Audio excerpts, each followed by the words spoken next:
Hi folks, hope you're doing well. So I went to the African church again. Yeah, it was cool. It was cool. They had a visiting speaker, and unbeknownst to me, it was Father's Day. So they had all the men up on stage. The men doing the worship today, so the women who normally did it weren't doing it. So that's good. They kept on telling me to go up, and nope. And when one of the women come over to me and said, you can go up. I said, no. I said, I'm happy not to. I said, I'm happy to sit with the ladies today. Yeah. But then afterwards, they did a presentation to the men as well. And there was one lady, in I think probably her 60s. She could have been a bit younger. Yeah, I'm not sure. But she was impressive. There was something about her, the way she spoke. She reminded me of the lady who plays the Queen in Bridgerton's. That lady. Yeah, that big smile, that sort of powerful woman. Yeah, she looked as if she was a very powerful woman. And I knew I had to talk to her. At the end, I had to talk to her. So, yeah, I spoke to her. And I spent about 10 minutes basically sharing everything with her that God has been doing. And it was pretty cool. It was pretty cool. Yeah, I enjoyed doing that. That was good. How it came across from her point of view, I did think about it afterwards, thinking, oh my gosh. Yeah, I was given all that stuff over a period. And even then, it was quite difficult to take that in. She was giving it over 10 minutes. So, yeah. But in the end, it's up to God. It is completely and utterly up to God. Aye. Well, I'll share an example that I haven't shared on YouTube yet. I met a chap recently when taking Bambini out, and yeah. No, I think I did share it. Yeah, I think I did share it. The one who was interested in having a dog, and I said to get a collie. I shared that with her as well. And shared just a point about praying for people and about healing. And she shared a situation from her life where she had received healing. And then she went to a wedding. And there were relatives there, and the relatives had known in the past that she had limped because it was arthritis in the leg somewhere, hip or knee, not sure where it was, but she was healed.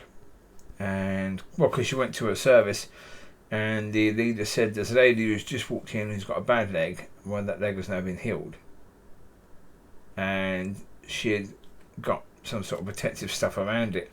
She'd already been to a GP who had injected her, I think it's probably knee, with steroids to make it better, and it hadn't worked. But anyway, during this wedding, the other ladies there said,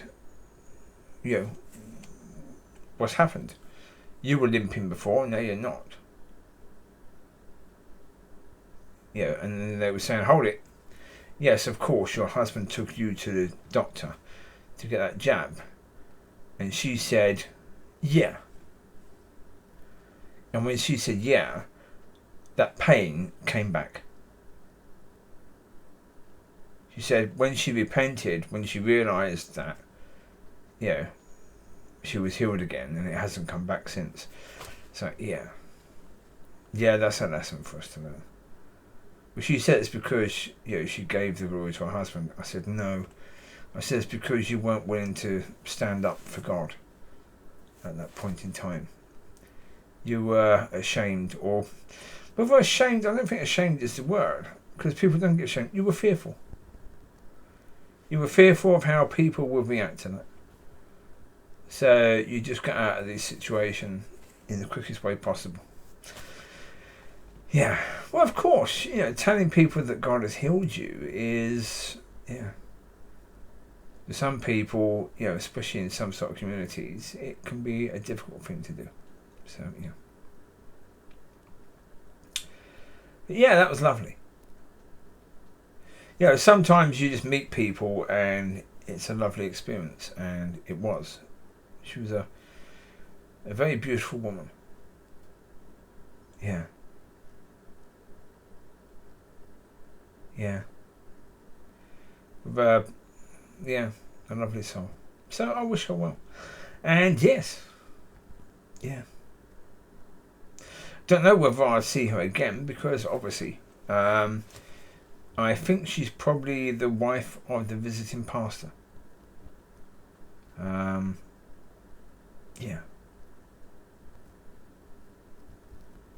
Yeah, I think that probably is the case, yes. So therefore, unless he visits again with his wife, I probably wouldn't see her again, but that's cool. Yeah. It's those sort of by chance meetings. You just meet an impressive individual sometimes, and yeah. That was cool. Yeah, as I say, it is good to share, and it's good to share with people, but it's even more wonderful to share with people who don't like they could receive. Like when I spoke to the Catholic priest, Father Chris, the same thing. Yeah, I know that some of the things I was saying to him, his eyes were sort of opening, and that was beautiful. Yeah, not everything I said, made his eyes open, but some of the things. So that's good. And when you have those sort of conversations, that's good, because you're having a conversation that God wants you to have. And so, yeah. Today was one of those situations. And so it was nice because of that. Yeah. Apart from that, there is no news that I can offer at this moment in time. Yeah.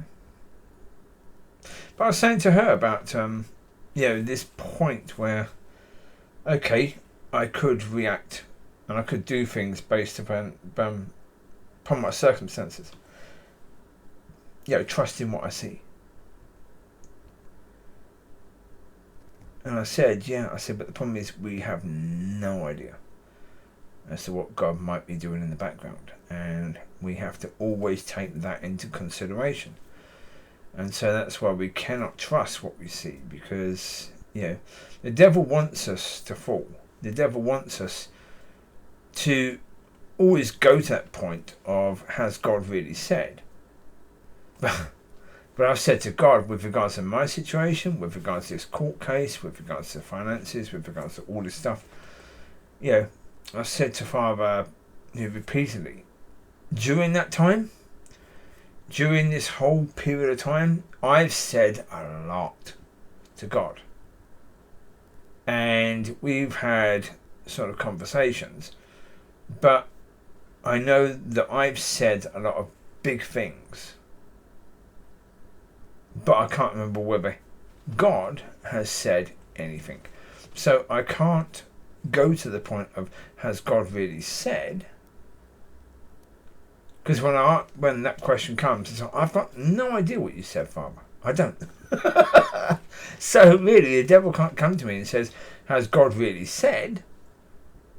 But you do get that point of saying, well, hold it. If your money is so bad, if your circumstances and this is so bad, if your circumstances and that is so bad, then how can you be a son of God? You get that accusation from the devil. You do.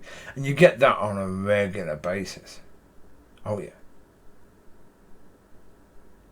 But again, you just have to answer with, well, look, circumstances are, as far as they look right now, as they are. But how they're going to be, don't know. Like today, Father's Day. Okay, yeah. I have a son, James. I don't know who he was born in, I believe, 93, I think. Yeah, 1993 he was born, so he would be in his 30s now. I haven't seen him since he was about 2 years old. So, yeah. I've had loss. I've had many occasions, like losing the dogs, God wanting them to be taken away, God wanted James to be taken away. So, yeah. Yeah, so when the devil comes with accusations of that, I have to say, yeah, you're right. There's been a lot of that in the past, but what the future holds, I have no idea. That's up to God. And I know that He loves me, whether or not the future is the opposite of the past. It doesn't matter. It doesn't need to be for me to know that. Whether the past has the same stuff as the future. Sorry, whether the future has the same stuff as the past, I don't know. But my love for God and His love for me isn't dependent upon any of that stuff at all. So yeah. Of course, would I prefer the future to not be as the past was? Yeah. Well, look, from the point of view of my life glorifying God, I think it would be better if, if the future is a lot more blessing, then, I think that will glorify God more. But then again, what do I know? He knows a damn sight more than I do. And He knows from the people looking in my life what's going to have an impact on them. I don't know. So, yeah. We know it based upon our understanding from being human. That, someone who is wealthy, we say that person is blessed. We don't normally talk about poor people being blessed, do we? No. Anyway, there you go. You take care. God bless. I'll speak to you soon. Have a fantastic rest of the week. And bye-bye.